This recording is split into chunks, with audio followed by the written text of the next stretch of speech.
ತಿರುಪತಿ ತಿಮ್ಮಪ್ಪನ ಆದಾಯ ಭಾರಿ ಪ್ರಮಾಣದಲ್ಲಿ ಹೆಚ್ಚಳ ಆಗ್ತಾ ಇದೆ. ತಿಮ್ಮಪ್ಪನ ಹುಂಡಿಗೆ ಹರಿದು ಬರ್ತಾ ಇದೆ ಕೋಟಿ ಕೋಟಿ ಹಣ. ಈಗಾಗಲೇ ತಿಮ್ಮಪ್ಪನಿಗೆ ಹೋಗ್ತಾ ಇದ್ದಂತ ಭಕ್ತರ ಸಂಖ್ಯೆ ಹೆಚ್ಚಾಗಿರುವಂತದ್ದು. ಹೀಗಾಗಿ ತಿಮ್ಮಪ್ಪನ ಆದಾಯ ಕೂಡ ಹೆಚ್ಚು. ತಿಮ್ಮಪ್ಪನ ಹುಂಡಿಗೆ ಹರಿದು ಬರ್ತಾ ಇದೆ ಕೋಟಿ ಕೋಟಿ ಹಣ. ಟಿಟಿಡಿ ಚರಿತ್ರೆಯಲ್ಲಿಯೇ ಫಸ್ಟ್ ಟೈಮ್ ಇಷ್ಟೊಂದು ಆದಾಯ ಸಿಕ್ಕಿದೆ. ದೇಶದ ಅತ್ಯಂತ ಶ್ರೀಮಂತ ಕ್ಷೇತ್ರ ತಿರುಪತಿ ದೇವಸ್ಥಾನ.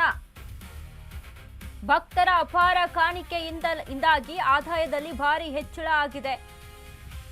ವಾರ್ಷಿಕ ಬಜೆಟ್ ಆದಾಯದ ಗಳಿಕೆ ಸಾರ್ವಕಾಲಿಕ ದಾಖಲೆ.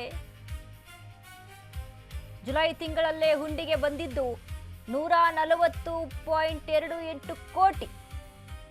ಟಿಟಿಡಿ ಇತಿಹಾಸದಲ್ಲೇ ಅತಿ ಹೆಚ್ಚು ಹುಂಡಿ ಸಂಗ್ರಹ ಆಗಿದೆ ನೋಡಿ. ಜನವರಿಯಿಂದ ಜುಲೈ ಹಂತದವರೆಗೆ 861 ಕೋಟಿ ಆದಾಯ. ಜನವರಿಯಿಂದ ಜುಲೈವರೆಗೆ 1.62 ಕೋಟಿ ಭಕ್ತರಿಂದ ಬಂದಿರುವಂತ ಆದಾಯ. ಅಬ್ಬಾ, ದೇವಸ್ಥಾನದಲ್ಲಿ ಜನ ಎಷ್ಟರ ಮಟ್ಟಿಗೆ ಅಂದ್ರೆ ನಂಬಿಕೆ, ಜನಗಳ ಹತ್ರ ಇದ್ದಂಥ ನಂಬಿಕೆ ಆಗಿರ್ಬೋದು, ಅವರು ಸಲ್ಲಿಸುವಂತ ಭಕ್ತಿ ಯಾವ ರೀತಿಯಾಗಿರುತ್ತೆ ಅಂದ್ರೆ ಕಾಣಿಕೆಯ ರೂಪದಲ್ಲಿ ದೇವರಿಗೆ ಅರ್ಪಿಸುವಂಥದ್ದು. ತಿಮ್ಮಪ್ಪನ ಹುಂಡಿಯ ಲೆಕ್ಕ ಜನವರಿಯಲ್ಲಿ 124 ಕೋಟಿ ರೂಪಾಯಿ, ಫೆಬ್ರವರಿಯಲ್ಲಿ 106 ಕೋಟಿ ರೂಪಾಯಿ, ಮಾರ್ಚಲ್ಲಿ 125 ಕೋಟಿ, ಏಪ್ರಿಲ್ ಅಲ್ಲಿ 115 ಕೋಟಿ. ತಿಮ್ಮಪ್ಪನ ಹುಂಡಿಯ ಲೆಕ್ಕ ಇದು. ಏಪ್ರಿಲ್ ವರೆಗೂ ಬಂದಂತ ಲೆಕ್ಕವನ್ನ ನೋಡ್ತಾ ಇದ್ರೆ, ಇನ್ನು ಮೇ ಅಲ್ಲಿ 120 ಕೋಟಿ ರೂಪಾಯಿ, ಜೂನ್ 128, ಜುಲೈಯಲ್ಲಿ 140 ಕೋಟಿ. ತಿಮ್ಮಪ್ಪನ ಹುಂಡಿಯಲ್ಲಿ ಶೇಖರಣೆ ಆದಂತ ಲೆಕ್ಕ ಇದು ಹಣ. ಅಂದ್ರೆ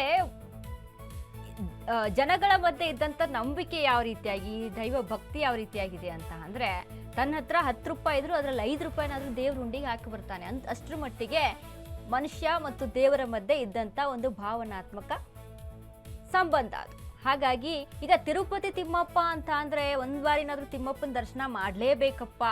ಇನ್ನು ವೆಂಕಟೇಶ್ವರ ತಿಮ್ಮಪ್ಪ ಅಂದ್ರೆ ಸಾಕು, ಜನ ಏನಂತ ಅಂದ್ರೆ ಲಕ್ಷ್ಮಿ ತಿಮ್ಮಪ್ಪನ ಹತ್ರನೇ ನೆಲೆಸ್ಬಿಟ್ಟಿದ್ದಾಳೆ, ಹಾಗಾಗಿ ನಾವು ತಿಮ್ಮಪ್ಪನಿಗೆ ಎಷ್ಟು ಆಚರಣೆ ಮಾಡ್ತೀವಿ, ಹುಂಡಿಗೆ ಅಂತ ಎಷ್ಟು ಕಾಣಿಕೆ ಆಗ್ತೀರಿ, ಅದ್ರ ದುಪ್ಪಟ್ಟು ನಮಗೆ ಬರುತ್ತೆ ಅನ್ನುವಂಥದ್ದು ಕೂಡ ಜನರ ನಂಬಿಕೆ. ಹಾಗಾಗಿ ತಿಮ್ಮಪ್ಪನ ದರ್ಶನ ಮಾಡಿ ಹುಂಡಿಗೆ ಅಂತ ಹಣ ಹಾಕಿ ಸಾಕಷ್ಟು, ಈಗ ಭಕ್ತಿಯ ಬಗ್ಗೆ ಮಾತನಾಡ್ಬೇಕಾ ನಾವು, ಜನಗಳು ಅಷ್ಟರ ಮಟ್ಟಿಗೆ ದೇವರನ್ನ ನಂಬುವಂಥದ್ದು. ಹಾಗಾಗಿ ಇದೀಗ ನಮ್ಮ ಒಂದು ದೇಶದಲ್ಲಿ ಎಷ್ಟೆಲ್ಲ ಏನು ಟೆಂಪಲ್ಗಳಿದಾವೆ, ಪ್ರಸಿದ್ಧಿ ಪಡೆದಂಥ ಟೆಂಪಲ್ ದೇವಸ್ಥಾನಗಳಿದಾವೆ. ಅದರಲ್ಲೂ ಈ ತಿರುಪತಿ ತಿಮ್ಮಪ್ಪ ಅಂತ ಅಂದರೆ ಫೇಮಸ್ಸು. ತಿಮ್ಮಪ್ಪನ ದರ್ಶನ ಮಾಡಲೇಬೇಕು ಅಂತ ಜನ ಕಾಯ್ಕೊಂಡು ಕೂತಿರ್ತಾರೆ, ಒಂದು ಬಾರಿ ಆದರೂ ತಿಮ್ಮಪ್ಪನ ದರ್ಶನ ಆಗಲೇಬೇಕಪ್ಪ ಅಂತ.